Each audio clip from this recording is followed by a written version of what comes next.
जिसको सब कुछ उपलब्धि हो जाती है।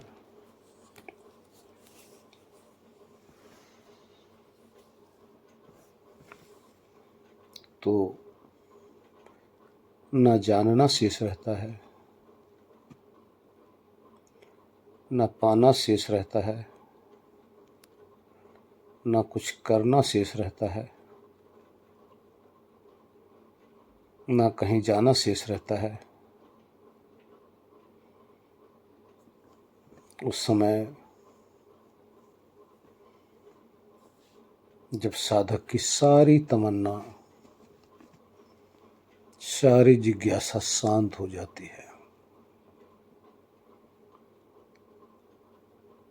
तो उसको ना तो किसी प्राणी से स्नेह रहता है, न प्राणी से कोई मोह या राग द्वेष रहता है, न धन दौलत की जिज्ञासा रहती है,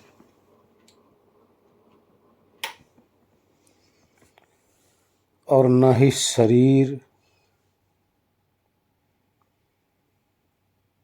को अच्छी तरह से पालने की कोई रुचि उसमें रहती है, न धन दौलत कमाने की इच्छा रहती है,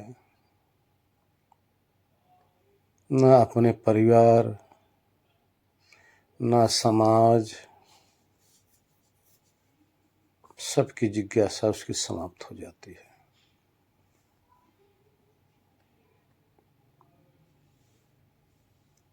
सबसे उदासीन रहता हुआ, सबसे किसी की चाहत शेष रहती नहीं, न किसी के लिए कुछ करना है,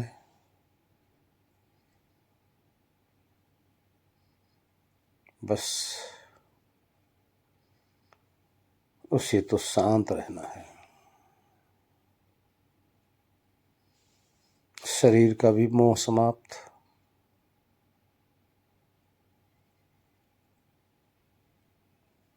जिसको आगे जन्म ही न लेना हो, जिसको जन्म की आवश्यकता ही न रह गई हो, उसको संसार की आवश्यकता काहे की रह जाएगी। सब जिज्ञासा समाप्त। संसार में विचरण करता हुआ भी अपने को निर्लेप अनुभव करता हुआ, स्वयं को आभास रहता है कि ये संसार जो कचरा रूप में है, जिसके लिए सारे जगत के प्राणी लड़ रहे हैं, झगड़ रहे हैं, कमा रहे हैं, बना रहे हैं, हमें तो आवश्यकता ही नहीं है। जब आज हमें आवश्यकता ही नहीं है और आगे हमें संसार में आना ही नहीं है, यानी हमें शरीर की भी आवश्यकता नहीं आगे। सारा संसार पहले बताया गया है सिर्फ शरीर की आवश्यकता की पूर्ति के लिए है। जब शरीर से ही मोह नहीं रह गया तो शरीर के मटेरियल से काहे का मोह भाई, काहे का राग, काहे का देश। जब इसी से हमने अपना संबंध विच्छेद कर लिया, फिर संसार हमारे किस काम का, किसी काम का नहीं। सब सारी इच्छाएं समाप्त सी हो जाती हैं। जब सारी इच्छाएं समाप्त हो जाती है तो फिर रहता क्या है, विचार करो। फिर क्या शेष रहता है? इच्छा ही जब समाप्त हो गई, जीने की भी इच्छा नहीं रहेगी, मरने की भी इच्छा नहीं रहेगी। ध्यान देना, संसारी जब उदास होते हैं उनके अंदर मरने की इच्छा रहती है, बस मर जाऊं, इस शरीर संसार से छूट जाऊं। लेकिन नहीं, पूर्ण साधक को मृत्यु की भी इच्छा नहीं है, जीवन की भी इच्छा नहीं है। जब जीवन की इच्छा नहीं है तो सारा संसार जीवन जीने के लिए, शरीर के लिए ही है। लेकिन विचार करो तो क्या इस ऐसे को पागल नहीं कहेंगे? ये भी तो गलत बात है। अब वो कहीं लगा भी नहीं है, कुछ कर भी नहीं रहा है, कुछ चाहत भी नहीं है, तो ऐसे को तो पागल भी कह सकते हैं ना। सच है कि ना? ये तो पागलपन है। लेकिन नहीं, वो पागलपन नहीं है, उसके अंदर कुछ और है। क्या है? सबसे उदासीन तो रहता ही है, लेकिन और कहीं रहता है। विचार करो, रहता और कहीं है। उसकी सोच, उसकी जिज्ञासा, उसकी चाहत क्या रहती है? कुछ और रहती है। कैसे रहती है? सुनो ध्यान से। उस साधक के अंदर क्या शेष रहता है? किसी संत महात्मा पुरुष ने ऐसे भक्त के विषय में कुछ भजन बनाया है। वो कैसा रहता है? वो बोल बैठता है, कह बैठता है, अपने अंदर सोचता रहता है। कबीर साहब ने एक भजन बनाया है, हमन है इश्क मस्ताना, हमन को होशियारी क्या। यानी हमें, हमन का अर्थ हमें, हमन है इश्क मस्ताना, हमन को होशियारी क्या। रहें आजाद या जग में, हमन दुनिया से यारी क्या। रहें आजाद या जग में, हमन दुनिया से यारी क्या। हमन है इश्क मस्ताना, हमन को होशियारी क्या।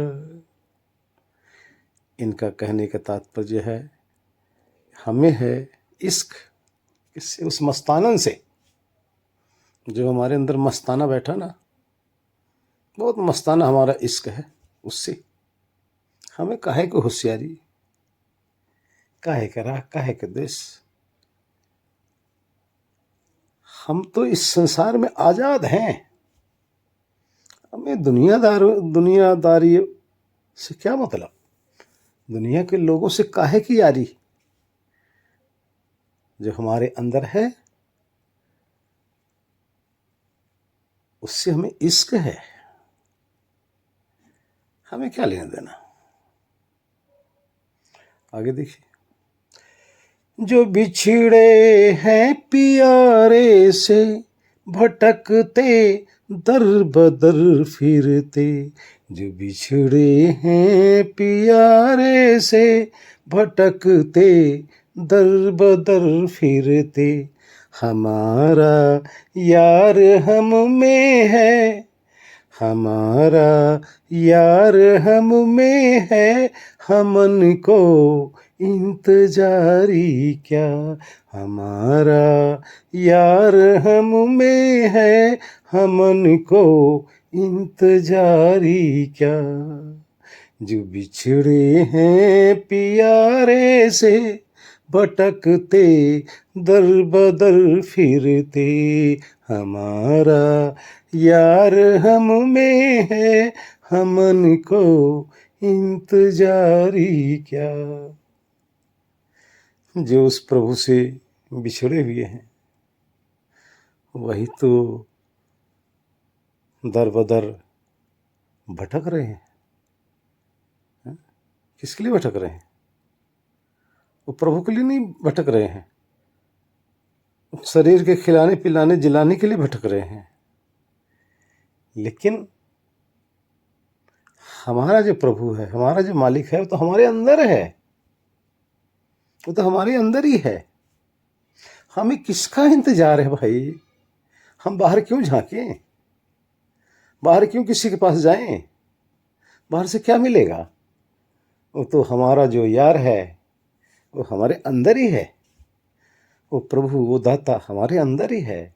इसलिए हमें किसी और का इंतजार नहीं है। आगे, खलक सब नाम अपने को बहुत कर सर पटकता है। खलक सब नाम अपने को बहुत कर सर पटकता है। हमन हरि नाम रचा है, हमन हरि नाम रचा है, हमन दुनिया से यारी क्या। हमन हरि नाम रचा है, हमन दुनिया से यारी क्या। हमन है इश्क मस्ताना, हमन को होशियारी क्या। रहें आजाद या जग में, हमन दुनिया से यारी क्या। यहाँ नाम के विषय में कह रहे हैं कि बहुत से नाम हैं, नाम रट रट के लोग बाग सर पटक रहे हैं, लेकिन हमें तो हमारा जो हरि नाम है वही सच्चा है, वही हमें जचा है, और हमें दुनिया से कोई यारी नहीं है, कोई दोस्ती नहीं है। आगे बताते क्या है, न पल बिछड़े पिया हमसे, न हम बिछड़े प्यारे से। न पल बिछड़े पिया हमसे, न हम बिछड़े प्यारे से। उन्हीं से नेह लगा है, हमन को बेकरारी क्या। उन्हीं से नेह लगा है, हमन को बेकरारी क्या। रहें आजाद या जग में, हमन दुनिया से यारी क्या। देखो कितनी सुंदर बात कर रहे हैं। न तो एक पल हम बिछड़े हैं अपने पिया से, प्रभु से, ना मेरे पिया हमसे एक पल बिछड़े हैं। हम अपने उस प्यारे से बिछड़े ही नहीं, ना वो बिछड़ रहे हैं ना हम बिछड़े हैं। बस उन्हीं प्रभु से, उन्हीं पिया से हमारा नेह लगा हुआ है, उन्हीं में मस्त रहता हूँ, उन्हीं से हमारा लगन लगी है। अब हमें काहे की बेकरारी है भाई? बाहर झांकने वाले तो झांकें, उनके अंदर बेकरारी है माया की, मोह की, परिवार की, समाज की, इज्जत की। हमें काहे की बेकरारी भाई? क्योंकि हम तो एक पल बिछुड़ते ही नहीं। हमें तो ऐसे प्यारे प्रभु से नेह लगा हुआ है भाई। आगे कह रहे हैं, कबीरा इश्क का माता, दुई को दूर कर दिल से। कबीरा इश्क का माता है, दुई को दूर कर दिल से। जो चलना राह नाजुक है, हमन सर बोझ भारी क्या। कबीरा इश्क का माता, दुई को दूर कर दिल से। जो चलना राह नाजुक है, हमन सर बोझ भारी क्या। हमन है इश्क मस्ताना, हमन को होशियारी क्या। रही आजाद या जग में, हमन दुनिया से यारी क्या। कबीर साहब कह रहे हैं, कबीर इश्क का माता हुआ है, इश्क प्रेम का, प्रेम में माता हुआ है, उसमें मस्त है। अब हम प्रभु तो एक ही हो गए, दो ही तो रहे नहीं, क्योंकि हमारे अंदर है वो, उसके अंदर हम। हमने तो दो को हटा ही दिया अपने दिल से। क्यों? कि जब इश्क हो जाता है ना, तो प्रेमी प्रीतम दोनों एक से जैसे लगते हैं। जो राह नाजुक लग रहा था चलना, अर्थात इस अध्यात्म के अंदर, साधना के अंदर, ध्यान के अंदर बहुत नाजुक, बहुत कठिन लग रहा था, अब हमारे लिए कोई बोझ नहीं, कुछ नहीं, मस्त है। तो मास्टर जी, इस तरह से साधक अपने मित्र रहता है, मस्त रहता है। ना उसको जीवन से मतलब है, ना मरण से मतलब रह गया, ना खाने खिलाने से मतलब रह गया, ना शौक श्रृंगार से मतलब रह गया, ना धन से मतलब रह गया, ना परिवार से मतलब रह गया, किसी से कोई मतलब नहीं। फिर जिसको मतलब नहीं हो क्या करेगा?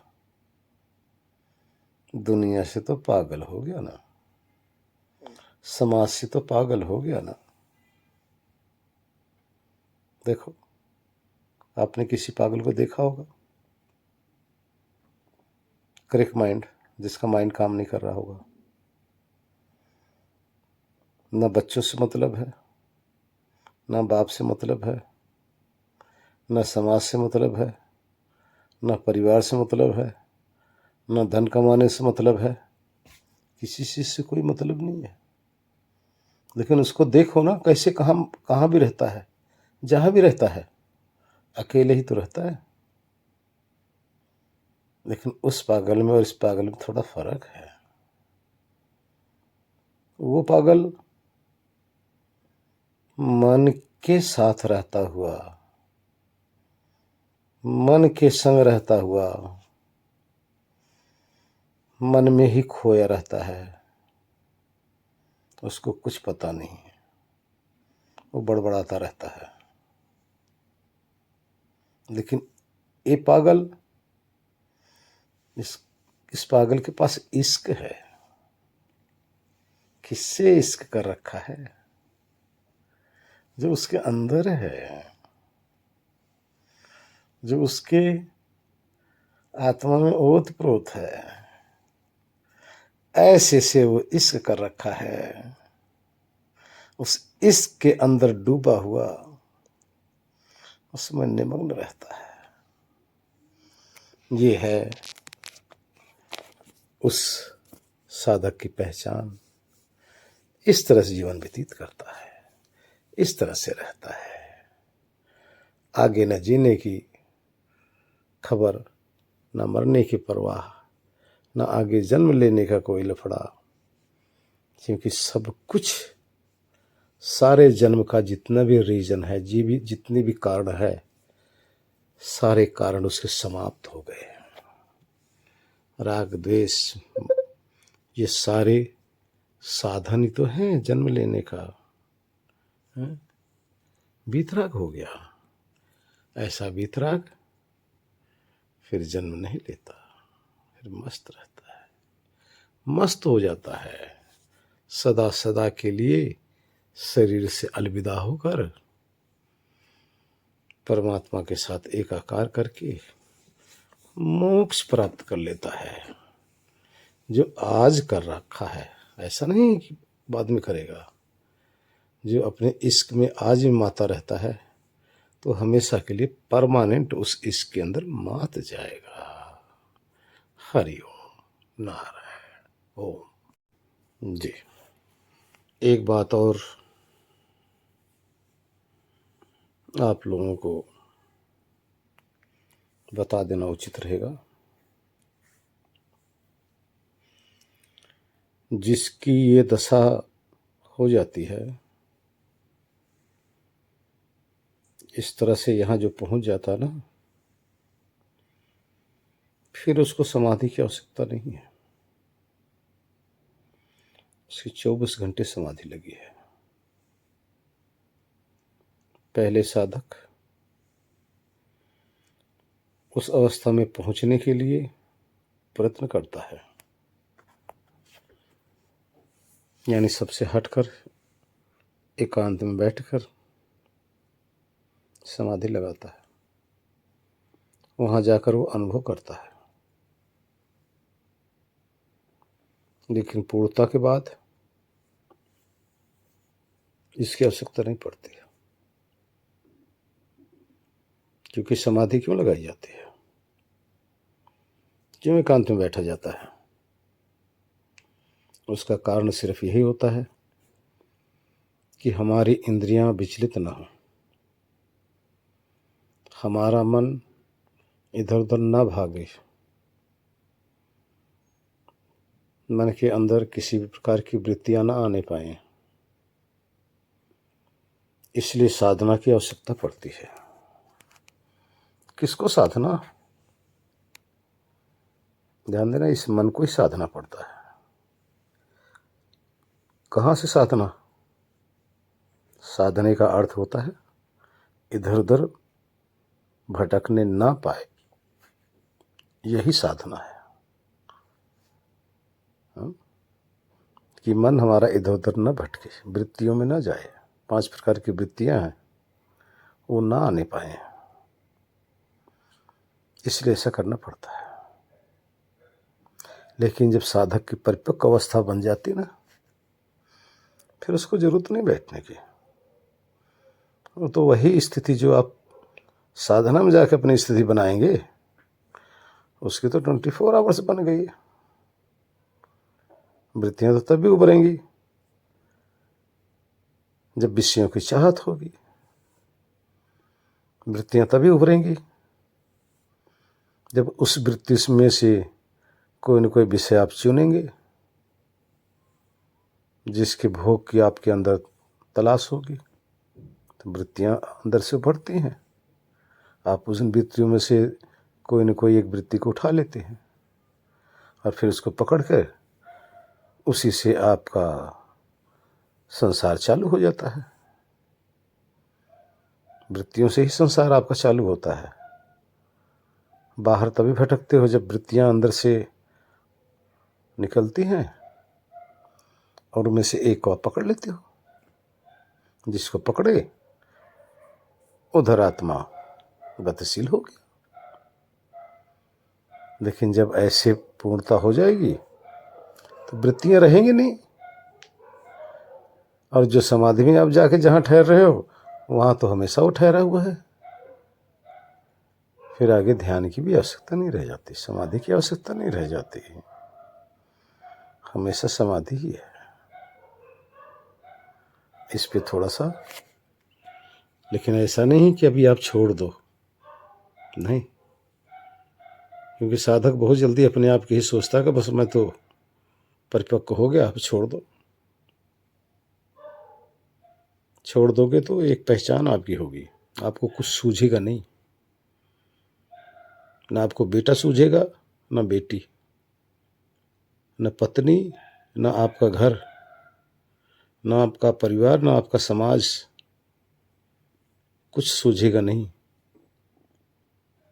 जब कुछ नहीं समझ में आता, कुछ नहीं सूझता, वो समाधि की दशा है। जब आप विषय विकारों से उपराम हो जाएंगे तो आपकी भी ये स्थिति बन जाएगी। अभी आप सोच लोगे कि बस मेरी तो बन गई, बहुत जल्दी होड़ करते हैं साधक ना कि भाई मेरा तो ये अवस्था मैंने प्राप्त कर लिया। नहीं, इस गफलत में मत रहना। हरिओम नारायण।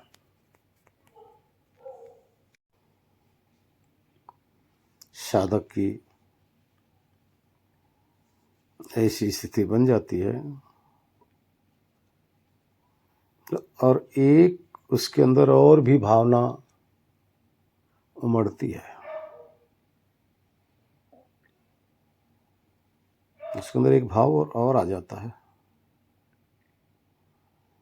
क्या भाव आता है इस पे सुनो। कह बैठता साधक, मुझे है काम भगवान से, जगत रूठे तो रूठन दे। मुझे है काम भगवान से, जगत रूठे तो रूठन दे। जगत रूठे तो रूठन दे, जगत रूठे तो रूठन दे। मुझे है काम दाता से, जगत छूटे तो छूटन दे। आगे क्या कह रहा है। कुटुंब परिवार सुतदारा, माल धन लाज लोकन की। कुटुंब परिवार सुतदारा, माल धन लाज लोकन की। प्रभु का भजन करने में अगर छूटे तो छूटन दे। प्रभु का भजन करने में अगर छूटे तो छूटन दे। मुझे तो काम भगवान से, जगत रूठे तो रूठन दे। ये भावना आप सबकी होनी चाहिए। जब ध्यान करने की, जब भजन करने के समय हो, उस समय सबके अंदर ये भावना आनी चाहिए। भाई हम नहीं कह रहे हैं कि आप लोग हमेशा के लिए छोड़ दो, लेकिन जितनी देर तक ध्यान करने जाओ उतनी देर तक कुटुंब परिवार माल धन इन सबको छोड़ दो। ठीक है, क्योंकि प्रभु का भजन जब करोगे तो इनको छोड़ के ही भजन करना पड़ेगा। इनको लेके भजन करोगे तो भजन हो ही नहीं पाएगा, है ना। आगे देखिए। बैठ संगत में संतन की, करूं कल्याण में अपना। बैठ संगत में संतन की, करूं कल्याण में अपना। लोग दुनिया के भोगों में मौज लूटे तो लूटन दे। लोग दुनिया के भोगों में मौज लूटे तो लूटन दे। हमें है काम भगवान से, जगत रूठे तो रूठन दे। ध्यान दो, जहां सत्य की चर्चा हो, ईश्वर की चर्चा हो, आत्मा की चर्चा हो, आत्मा के कल्याण की बातें जहां हो रही हो, लाखों काम छोड़कर वहां बैठ जाओ। लाखों काम छोड़कर वहां बैठ जाओ। ऐसा नहीं सारी दुनिया इस सत्य को छोड़कर भोगों में तो मौज लूट रही है। जो भोगों में मौज लूट रही है ना, बस भोगों के ही मौज लूटती रहेगी और भोग छूटते रहेंगे। भोग का सदा मिलने वाले नहीं है।